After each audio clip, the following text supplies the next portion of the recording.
In the 2020 presidential election, Joe Biden won Virginia by 10 points, a very solid margin. But it wasn't always this way. In fact, Biden's margin was the largest margin for a Democrat since Lyndon B. Johnson's landslide victory in 1964, where he carried Virginia by a margin of 7%. Now, despite both these elections being decisive Democratic victories, the coalitions were very different. This all begs the question, what changed in Virginia between 1964 and 2020, and overall, what is Virginia like politically? To better understand Virginia's politics, it's important to look back at recent history, as well as what the electorate actually looked like. In both 2000 and 2004, George W. Bush won Virginia by about 8 points. Then, once Bush was out and McCain was in for the Republican nomination, Virginia went blue for the first time in 44 years.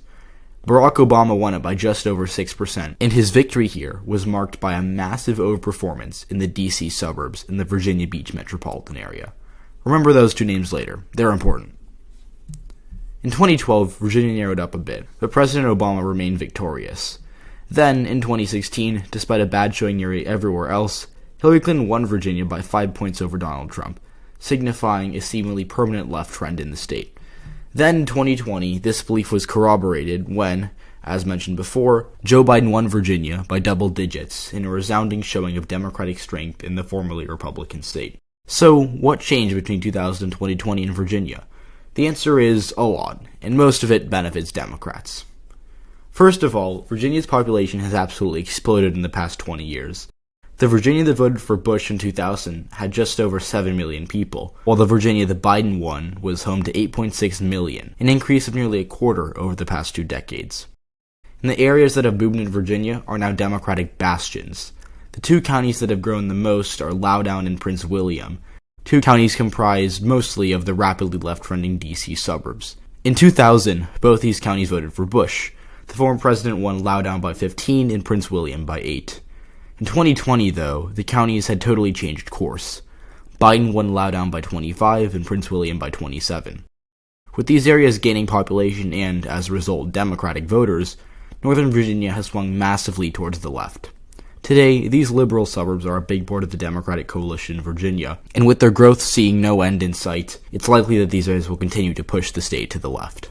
Aside from massive growth and Democratic swings in Loudoun and Prince William, there's also been quite the significant left trend in Fairfax, the largest and most influential county in the state.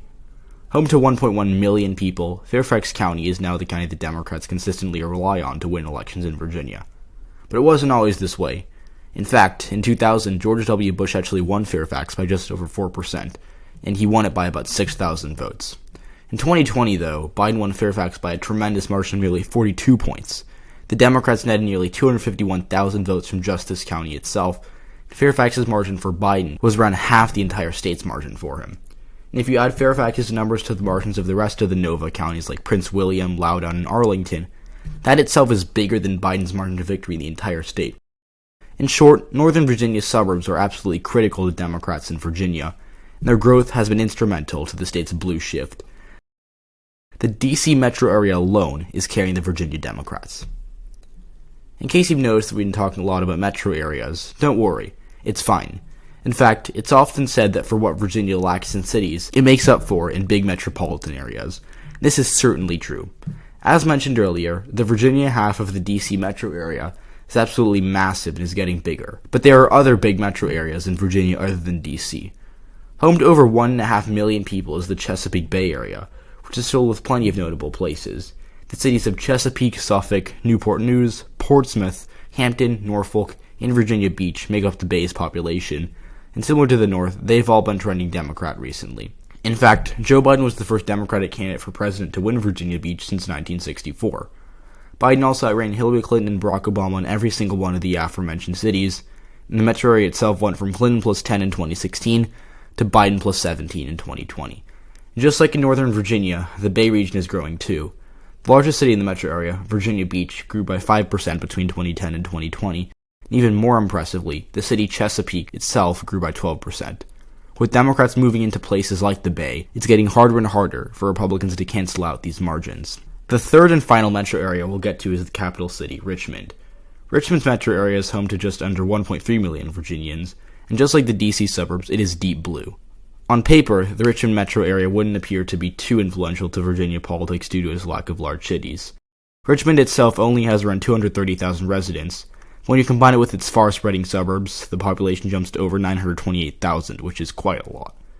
Then, other towns in the metro area like Petersburg, Hopewell, and Ashland, combined with the exurbs, push the population of the metro area to just over 1 million Virginians, 57% of whom voted for Biden in 2020. And just like the other metro areas we've so far mentioned, Richmond too has shifted to the left. In 2016, Hillary Clinton won the area by 11%, a solid margin. But in 2020, Biden won it by nearly 17%, and united thousands of votes from the area. So we know these areas are trending blue. But why? Why are these areas getting more Democratic? Why aren't they becoming more Republican instead? Well, the answer is actually quite simple. Families are moving into Virginia, and most of these families are moving into the urban areas of the state, from blue states like California, Illinois, New York, Connecticut, and New Jersey. When these families move into liberal areas, they bring their politics with them, transforming once conservative bastions into progressive areas. In addition to this, we've seen trends, especially in Nova, where the percentage of people with college degrees has shot up in recent years. Generally speaking, the more college-educated people, the more Democrats. That is what's happening in Northern Virginia, and it's happening in Richmond and Chesapeake at a smaller level too. There are other blue spots in Virginia, like Charlottesville, the home of the University of Virginia. But aside from these metro areas, Virginia gets pretty red.